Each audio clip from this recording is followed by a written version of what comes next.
យល់សោកឬជាការពិតយើងសម្រេចចិត្តដើរចូលរងការមកឲ្យអូនស្គាល់អូនមួយជាស្នេហាទាំងនៅធ្លាប់គិតថាខ្លួនគ្មានថ្ងៃរៀបការឡើយ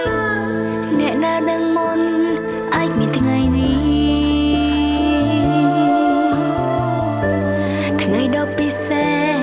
ពួកយើងទាំងពីរស្នេហាអូនមកដូចអគ្គិសនី